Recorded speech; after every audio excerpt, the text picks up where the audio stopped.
Hey Rex, guess what? What? It is our 1 year anniversary for Nomadic Adventures. 1 year already? 1 year? Man, time flies. That went by fast. Hi there, friends. I'm Cara. And I'm Rex, and we're the roaming Rountrees. In this video, we're going to spill the beans on our past year's escapades. The wins, the facepalm-inducing mishaps, and the did that really just happen moments? We will also share some of our key learnings as we journeyed throughout this past year. We began September 1st from Fort Wayne, Indiana. First, we headed to Spain to walk the Camino de Santiago.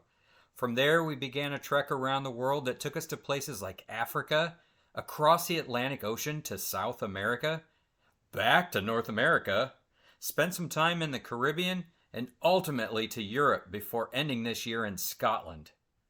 Enjoy the rest of this video for details of our journey.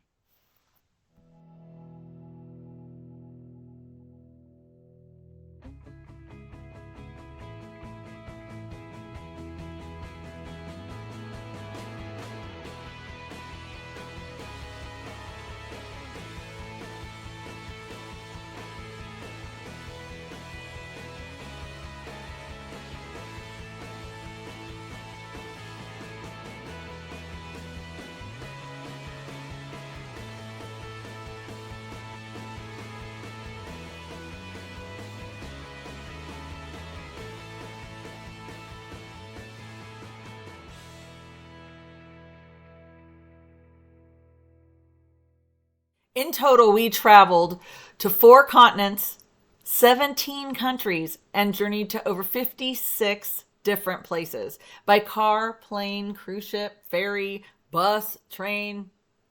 Oh yeah, we even walked some of those miles too. Yes, so we did. A lot of different modes of transportation here. And some of our best moments from this year, I'm going to kick it off. Okay. Please do. So, proud mama moment. Our son got married to an amazing young woman. We're so blessed to have her as our daughter-in-law. Rex officiated the wedding and did a fantastic job. Couldn't be prouder. We also completed 550 miles across Spain. Yes, we did. Most of them were fantastic. Some of them not so great. But the trail we took was the Camino Frances, which went from southwestern France all the way across the coast of northern Spain. So it was a really fantastic journey. A lot of soul searching, a lot of just a lot of good realism, or what would you call that? Soul searching and just deep moments. Yeah, self-reflection. We had a lot of deep moments during that. Yeah, we called it kind of our deconstruction from our past lives. Yeah. To reconstruct into what we are now. Still think we're constructing, but we'll see. And then also for me, I'm a huge people person, and I loved meeting all the unique people, from the hosts that put us up for the night to our tour guides, and a lot of people we just walked with along the trail.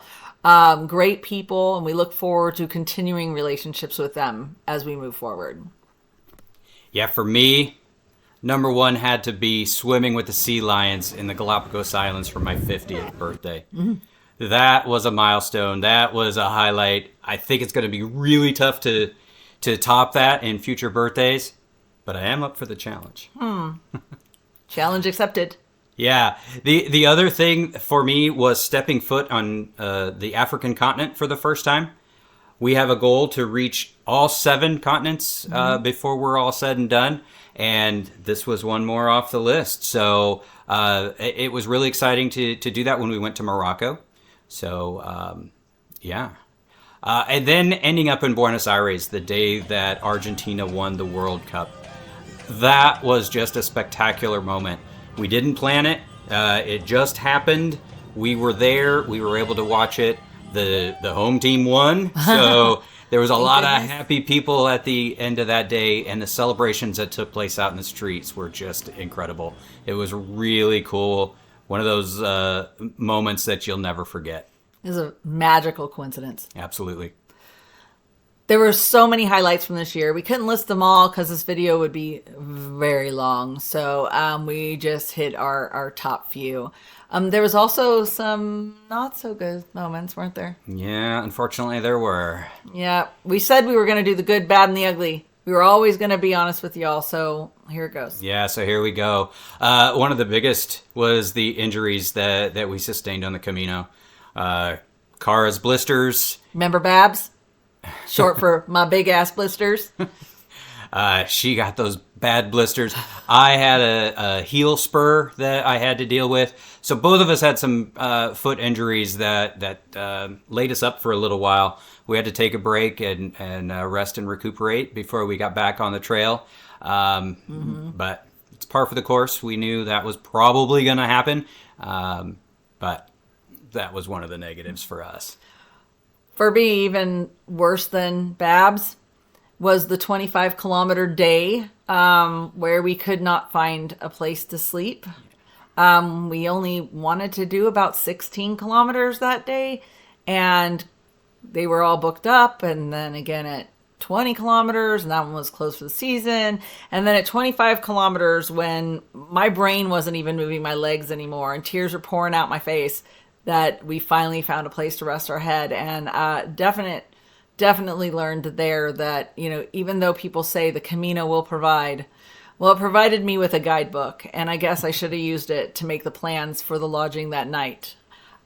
So definitely a learning there, and for me, not my top moment.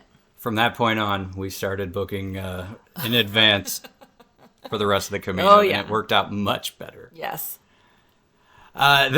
One of the other negatives for me was missing our comfort items that we had to abandon as we embarked on this new nomadic lifestyle. Our comfortable pillows, our memory foam mattress, our comfy recliners, all of those things that just, you come home at night and you just sink into them. We had to leave all those behind, and now everywhere we went, whether it's hotels or albergues or anywhere that we were staying, we had to deal with brand new pillows each, or different pillows. They weren't always new. No. Different mattresses, different couches or places to sit. And they weren't always the most comfortable things. Oh, no. So definitely miss those comfort items that we used to have. I think if we could make a longer list, we might have listed the exact pillows that were awful, or the beds. We have a long list. Top of that, 10 worst pillows. But and also the not so good moment was leaving our bags behind in Montego Bay. Remember? Oh, Yeah, I do. Did we get picked on by y'all for that? Big As time? we should have. We get should it. have. That was a complete, just total bonehead move. We really still don't know what happened and how we left our entire life behind. We had our backpack on, so half of our life was sitting on the sidewalk. But luckily, after getting to security and realizing it, we found them back right where the taxi driver left them. So we're so grateful for that. Oh, yeah. We also learned a lot during this past year. One of the things, first and foremost, at the very beginning, we learned the ins and outs of the Schengen zone. This is a visa requirement, the amount of time you can stay in, for the most part, the European Union. And we had to flee that EU for a period of time. We went to Morocco just so we wouldn't be in violation of that, in violation of those visa requirements.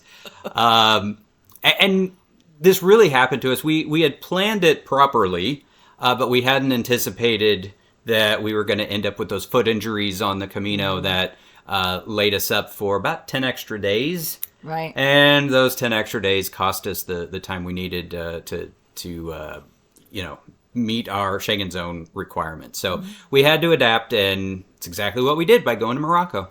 Yeah. Well, here in the United States, we're spoiled. We have running water out of our tap whenever we want it. And we have sidewalks and elevators and air conditioning. Yes. Oh my gosh, I love air conditioning. So a lot of things I realized, man, I'm just a little bit of a princess here on some of these things. I missed Amazon delivering. I mean, next day delivery is pretty awesome. And when you don't have it, when you think, oh, I need this, and no, there's no Amazon here. Some things were tough. We figured it all out. We worked through it. There was a couple nights where we were trying to figure out how we could get a little bit more air in a room or something like that, where it was very uncomfortable. But we did work through it, and it made us appreciate what we have here in the United States a lot. And then, also added some of the things on our list of we must have in different places when we stay. That's right. Yep. We learned a lot. And as this was our first year as nomads, we knew we didn't know everything. We knew we would learn a lot and have to adapt as we went along.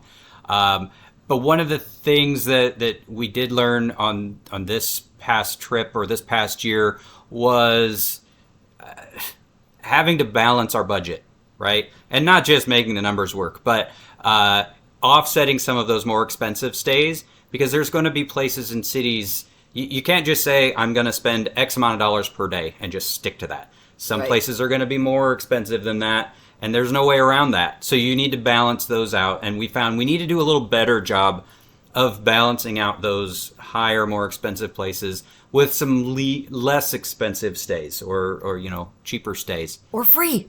Or free. If we can find those, we should jump on those anytime. We like free.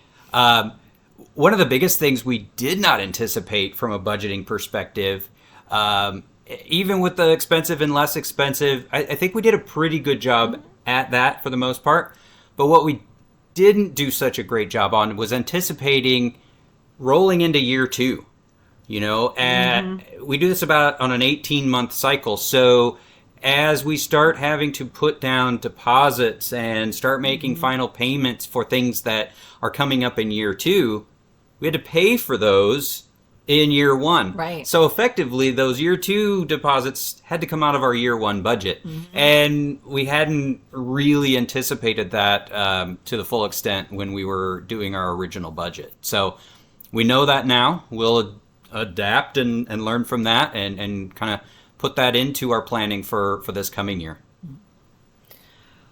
So, and lastly on this topic of just key learnings, we found we had to take our organization to new heights. We had to stay organized on steroids. We equated this to playing 3D chess. Not sure if you've ever seen that, but it's quite complicated. That's what we felt like. We were pretty organized in our marriage and in our jobs and things like that as just regular humans, but this was by far a different animal.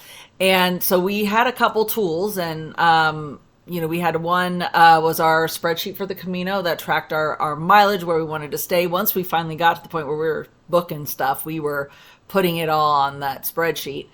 And also our daily expenses to monitor our budget for what we're doing today. And how we're going to move forward. Hopefully at some point we can kind of throw that spreadsheet out the window, and if we're probably not, never mind. We'll see. Never mind. It's okay. But the calendar, we used a wall calendar, a dry erase wall calendar. It's gigantic. I think this thing is 7 or 8 feet wide. It takes up a whole wall. Yep. We will put a link to it down in the description, but quite frankly, this thing was our lifesaver. We could put what we were doing in there. We could color code it. We knew exactly what was happening. We would come down here and refer to it as we continued making our plans. And it was something that really helped us, especially that year before the first nomadic year. So we had the year before planned out, and then we had the nomadic year planned out. And now we're pretty much everything is digitally on a digital calendar, because we don't have the ability to have consistent walls. And quite frankly, I'm not carrying that calendar. That's not fitting in a backpack. No. So it's not coming with us. But it was a great way for us to visualize, as this was all starting to take shape, to see where we had things planned and where we had gaps that we had to fill. So exactly. So as we reflect on this incredible journey, We're filled with gratitude for the experiences and the challenges and the growth we've encountered this past year as nomadic adventurers. Yeah, from breathtaking landscapes to unexpected moments that left us laughing or learning. It's been a whirlwind of emotions and discoveries. We've roamed 4 continents, explored 17 different countries, and embraced the unpredictable nature of this nomadic lifestyle. Our journey has taught us to be organized, to be adaptable, and to be resourceful. Things don't always work out like you planned them, so you've got to be able to adapt. As we move into year 2, we're excited to share more tips, insights, and stories with you. Remember, dreams take planning and courage to become a reality, and we are proof that stepping outside the comfort zone can lead to extraordinary experiences. Yeah. So if you're still watching this, and if you see me pointing at you, I know you still are, then you're probably wondering why we did this, how we were able to do this, and probably most importantly, how much did it cost? I know everybody's wondering that. We'll dive into all of those topics and more in upcoming videos. Yeah. So please subscribe and stay tuned for more of those as we get those out. Thank you for being a part of our great adventures.